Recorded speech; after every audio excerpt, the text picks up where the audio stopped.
Hello there. Hi, everyone. Happy Friday. I'm Rundy Murphy, epidemiologist and director of disease surveillance at the Mobile County Health Department. It's COVID testing Friday at the health department. We dress down a bit on Friday and wear our get tested for COVID t-shirts to try to remind everyone that it's still very important to get tested for COVID. So I'm going to give you our report today, a few of the numbers, then talk a little bit about vaccinations. So we've talked about how worldwide we've gone over 100 million COVID cases and over 2 million deaths. In Alabama, we're nearing 500,000 cases of COVID and just over 7,500 deaths. Today in Mobile County residents, we're reporting 32,875 cases of COVID-19. 196 were added yesterday. Again, we are seeing a slight leveling or downward trend in the number of cases. So we're happy to see that. I think there's been some press nationally about how that, that we're seeing a 2-week downward trend nationally as well, following, all of the gatherings that occurred over the holidays and the spike that we saw related to that. 610 Mobile County residents have died with COVID. 3 were added yesterday. And the cumulative number of people hospitalized with COVID is over 4,000. It's 4,098. 9 were added yesterday. And then that all-important number about how our hospital's doing. Yesterday, the number of people currently hospitalized with COVID-19 was down 9 to 227. So we're happy to see, that number go down. It is still higher than anything we saw in July or August, but it is going in the right direction. We're very thankful for that because our hospitals are stretched thin. Not only now do they have COVID patient, an excess of COVID patients to care for, along with all the other, health needs and hospitalization needs from our community, but they also now are being tasked with providing COVID vaccinations on top of everything else that they're doing. So we're very thankful to them for that. A couple of things to mention. I just want to remind folks about our vaccine opportunities next week. We're very excited about these things. So on Tuesday, February 2nd, from 9 a.m. to 2 p.m., we will be having a first dose vaccine event, a primary dose event, and that will be at our Sims Health Center on 3810 Wolf Road in Sims. Then on Thursday, February 4th, we have a first dose drive-through vaccination event on Thursday the 4th from 9 to 2. It will be at our family health location in Citronelle, and the Citronelle Clinic is located at 19250 North Mobile Street, but the drive-through route will take place on North Main Street between South Center Street and Main Street. We're going to try to get some maps published, some traffic maps to show you how to get in and out of these facilities a little bit more easily. And then we also have a first dose drive-through vaccination event on Saturday, February 6th from 9 to 2, associated with our North Mobile Family Health Clinic. This is going to be held at Bellsaw Middle School at 1620 Gartman Circle in Mount Vernon. Again, these are first dose only, have to meet the eligibility requirements. First come, first serve. Bring your ID, bring your patients.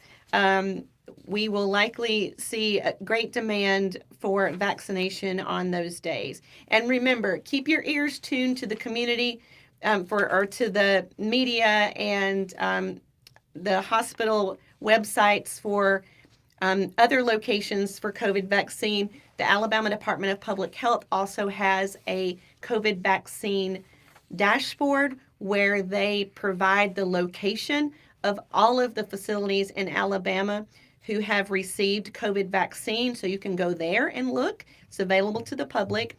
Just one note is that just because a place is listed there, it doesn't mean that they have vaccine at that moment in time. It may mean that they had vaccine a couple of weeks ago, but again, it's right now the ADPH is posting locations with COVID vaccine on that dashboard so that you will know where it is and you can reach out to try to find your best opportunity for getting a COVID vaccine. Remember, there are some reasons that you need to defer vaccine. If you are under isolation or quarantine for COVID, stay at home. Don't go get vaccinated. You need to defer COVID vaccination if you've received any other vaccination in the last 2 weeks and the previous 2 weeks. And then if you have had COVID in the previous 90 days and you have been treated with monoclonal antibodies or convalescent plasma, then we would want you to defer COVID vaccination. So again, appreciate your patience as statewide vaccine supply is very low, and we often don't know about an allocation. I can say right now, it's Friday at 2:30, and I have no idea if we're going to be getting allocation next week or how much that will be. We have some calls scheduled at 3 and 4, and we're hoping to get that information pushed out to us so that we can add events at the cruise terminal next week if we hear that we are getting additional first dose vaccine supplies. So let's see. You may have seen some information about the presence of the UK variant of COVID-19 in Alabama. 2 people, I think, in Montgomery and 1 in Jefferson County.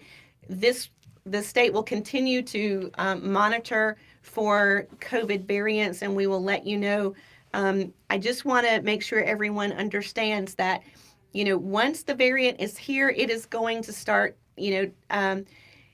it's so transmissible. It's going to go person to person on U.S. soil, right? These cases are not necessarily, isn't the case that they have traveled to Europe and now they are coming here. I think that one of them maybe had travel history, but more likely that the variants are here and they're now spreading person to person on U.S. soil. So we call it the UK variant, but again, that transmission is happening locally, and we just want to emphasize that that's one of the reasons that you need to continue wearing a mask, washing your hands, staying at home if you're sick, disinfecting surfaces, because we're still learning about these variants. If we know that they're more highly infectious, still gathering information to know if they cause more severe disease, still gathering information on the efficacy of the current and future vaccines on the variants. And then also, we never know when a new variant might pop up. So again, wear your mask, keep your distance, wash your hands. All right. Then the big news of the day, I suppose, is earlier today, it looks like just a couple of hours ago, the Alabama Department of Public Health announced this. The governor and ADPH announced that starting February 8th, ADPH is going to extend eligibility for COVID-19 vaccinations to include 60 people 65 or older and other frontline workers.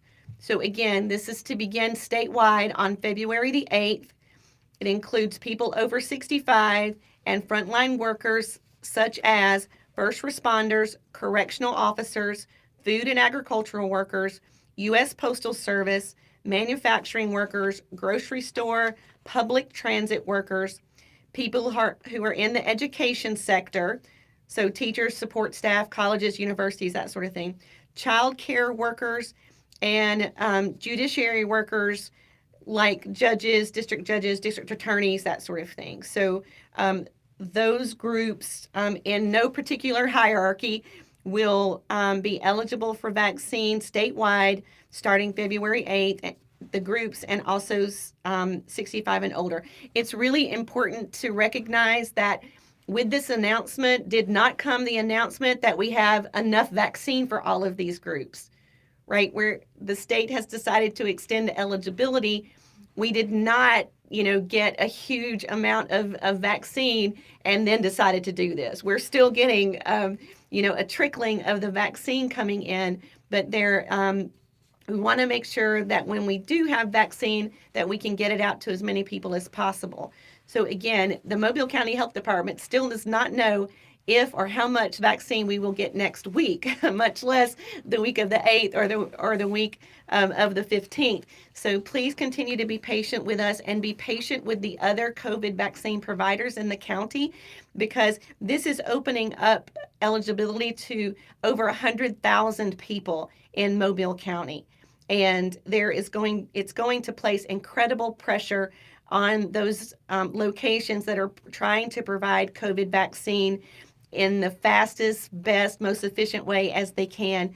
So again, just appreciate your continued patience as we still are experiencing critically low volume of COVID, supply of COVID vaccine at this point. So if there have been any questions on Facebook, we'll take those. Mark is saying no. Hold on.